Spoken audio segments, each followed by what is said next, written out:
تو آج دنیا کی ٹیکنالوجی کا بادشاہ ہے امریکہ. اس مختصر وقت میں اتنا بڑا انقلاب، اتنی بڑی تبدیلی کیسے آ گئی؟ ہندوستان میں آج سے 400 سال پہلے کوئی انجینئرنگ کالج، میڈیکل کالج نہیں تھا، لیکن آج ہندوستان کنٹری آف انجینئرز کہلاتا ہے، انجینئروں کا ملک کہلاتا ہے. جہاں ایک کالج نہیں تھا آج ہزاروں کالجز ہیں. جہاں ایک درسگاہ نہیں تھی مگر آج قدم قدم پہ درسگاہ موجود ہے. کس نے دنیا والوں سے کہا کہ knowledge is power, knowledge is life? علم طاقت کا نام ہے، علم روشنی کا نام ہے، گیان شکتی کا نام ہے، گیان پرکاش کا نام ہے. کس نے بتایا؟ لوگ تو ایک ایک مہینے تک نہاتے نہیں تھے. لوگ مار دھاڑ کرنا یہی اپنی زندگی کی معراج سمجھتے تھے. کہیں کوئی ایک دو پڑھا لکھا آدمی رہتا تھا تو اسی کے پاس لوگ آ کر کے درخت کے سائے میں بیٹھ کر کچھ نہ کچھ گیان اس سے حاصل کرتے تھے. باضابطہ اسکول کی شکل میں کوئی درسگاہ دنیا میں نہیں تھی، مگر 1400 سال پہلے ایک نعرہ گونجا تھا. وہ نعرہ کیا تھا؟ علیکم بالعلم فإن العلم نور. علم حاصل کر، علم حاصل کر، علم حاصل کر. کمپلسریلی علم نور کا نام ہے، علم روشنی کا نام ہے. علیکم بالعلم فإن العلم قوت. obtain knowledge، علم حاصل کرو. knowledge is power، knowledge علم طاقت کا نام ہے. علم حاصل کرو چاہے کتنی ہی دور کیوں نہیں جانا پڑے. اطلبوا العلم ولو کان بالصین. چاہے چائنا میں علم حاصل، علم ملے وہاں جاؤ. whether you find، جہاں تم پاؤ. acquire knowledge، علم حاصل کرو. علم حاصل کرو ماں کی گود سے لے کے قبر کی گود تک. اطلبوا العلم من المہد الی اللحد. from the cradle to the grave. ماں کی گود سے لے کے قبر کی گود تک علم حاصل کرو. یہ کس نے پیغام دیا؟ یہ پیغام سب سے پہلے ستھرا پیغام، فائنسٹ پیغام، پیورسٹ پیغام، سب سے پوترتم سندیش اگر کسی نے دیا ہے تو 1400 سال پہلے محمد عربی علیہ السلام نے عطا فرمایا. سبحان اللہ. سب سے پہلا پیغام. یہ دوسرے لوگ بھلے ہی نادانی میں یا تعصب میں یا جان بوجھ کر مدرسے کو توڑیں، اٹیک کریں، چونکہ وہ سمجھ لیا ہے اپنے حساب سے کہ یہ آتنکوادی کا اڈا ہے. بھلے ہی وہ نہیں جانتا ہے کہ آتنکوادی کا اڈا ہے، لیکن جس دن وہ جان لیں گے تو اپنے ہاتھ سے ٹوٹے ہوئے مدرسے کی تعمیر کریں گے. اگر وہ جان لیں کہ مدرسے کا رول دنیا میں کیا رہا، چونکہ وہ جان نہیں رہے ہیں. اے لڑکا، اے کہاں جا رہے ہو؟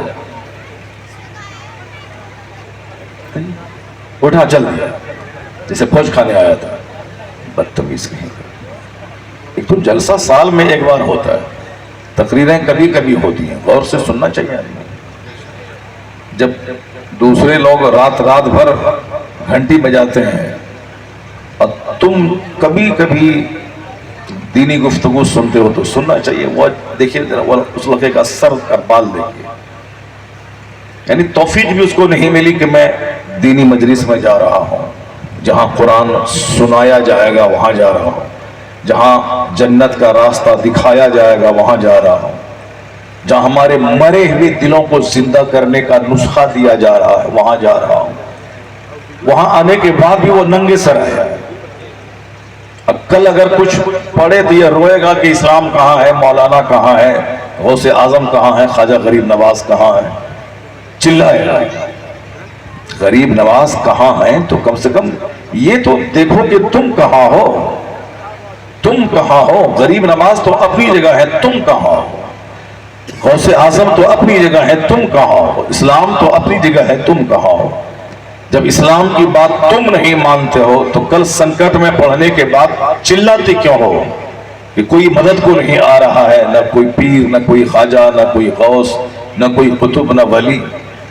جب تم شادی بیاہ کرتے ہوئے، لباس پہنتے ہوئے، گھر بناتے ہوئے کسی حال میں اپنے نبی کو یاد نہیں کرتے ہو، تو کل جب سارا معاملہ بگڑ جاتا ہے تو نبی کو کیوں پکارتے ہو؟ یہ مت بولو کہ نبی کہاں ہے، نبی تو تمہارے سینے میں موجود ہے، شرط ہے کہ تم اپنا جائزہ لو کہ تم کہاں ہو۔ اگر تم حضور کی سنتوں پہ عمل کرو گے، اگر سنکٹ میں پڑو گے، نہیں بھی پکارو گے نبی کو، تو نبی تیری مدد کو آ جائے۔ یہاں سارا جینے کا انداز ہے کافرانہ، کافروں کی طرح جی رہا ہے، اور جب مصیبت میں پھنس آئے تب کہتا ہے کہ اللہ کہاں ہے، رسول اللہ کہاں ہے، غوث اعظم کہاں ہے۔ اللہ بے نیاز ہے، ساری دنیا کے لوگ کافر ہو جائیں اللہ کا کچھ بھی نہیں بگڑنے والا، اور اگر دنیا کے سارے لوگ مسلمان ہو کر غلاف کعبہ تھام کر وہاں روئیں گڑ گڑائیں، پھر بھی اللہ کی شان میں کوئی اضافہ نہیں ہونے والا۔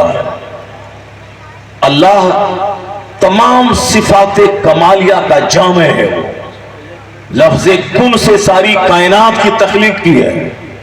وہ چاہے تو 1 سیکنڈ سے بھی کم وقفے میں دنیا کے 1000 کروڑ یعنی 10 ارب لوگوں کو زمین میں دفن کر دے۔ جتنے لوگ دنیا کے ناچ رہے ہیں، کود رہے ہیں، اچھل رہے ہیں کہ اسلام مٹا دینا ہے، قرآن ختم کر دینا ہے، ان سارے نچنیاں کو 1 سیکنڈ میں اللہ زلزلہ بھیج کر زمین میں دفن کر سکتا ہے، اور کرتا بھی ہے۔ پورا شہر کو اللہ اجاڑ دیتا ہے، سارا شہر زمین میں دفن ہو جاتا ہے۔ لیکن چونکہ اللہ تبارک و تعالی اگر یہی کرے کہ جہاں بھی کوئی نماز نہ پڑھے اس کو زمین میں پھنسا دے، تو نہ ہم زندہ رہتے نہ تم زندہ رہتے۔ جب ہمارا دادا، ہمارا پردادا کبھی نماز فجر چھوڑا، اسی دن وہ زمین میں دھنس جاتا، تو میرا باپ کیسے پیدا ہوتا؟ اور جب باپ نہیں پیدا ہوتا تو ہم کیسے پیدا ہوتے؟ اس لیے اللہ تعالیٰ کا سارا کام حکمتوں سے بھرا ہوتا ہے۔ جس دن حضور کے سامنے فرشتہ آ کے کہا تھا کہ آپ کو لوگوں نے پتھر برسا کے لہو لہان کر دیا ہے، تو آپ حکم دیں ان دونوں پہاڑوں کو کہ دونوں پہاڑ آپس میں مل جاتے ہیں، سارے لوگ پس جائیں گے۔ اگر حضور اس وقت کہہ دیتے کہ تم دونوں پہاڑ آپس میں مل جاؤ، تو جتنی آبادی تھی طائف کی ساری آبادی پسی چلی جاتی۔ لیکن حضور نے کیا فرمایا؟ میں ان کو پیسنے نہیں آیا ہوں، میں ان کے لیے ہدایت کی دعا کرنے آیا ہوں۔ اگر اسی دن آپ پیس جاتے تو محمد ابن قاسم کہاں سے پیدا ہوتے؟ اسی دن اگر وہ لوگ پیس جاتے تو حضرت عبداللہ ابن عباس کا جو مزار آج طائف میں ہے وہ مزار کہاں سے ملتا؟ اتنے بڑے مفسر قرآن کی آرامگاہ کہاں سے ملتی؟ وہاں کے جو لاکھوں لوگ کلمہ پڑھے اب پوری دنیا میں پھیل کے اسلام کی تبلیغ کی، وہ کہاں سے آتا؟ تو اس لیے یہ کہنا کہ آج یہ مدرسہ توڑا ہے آج ہی زمین میں دھنس جائے،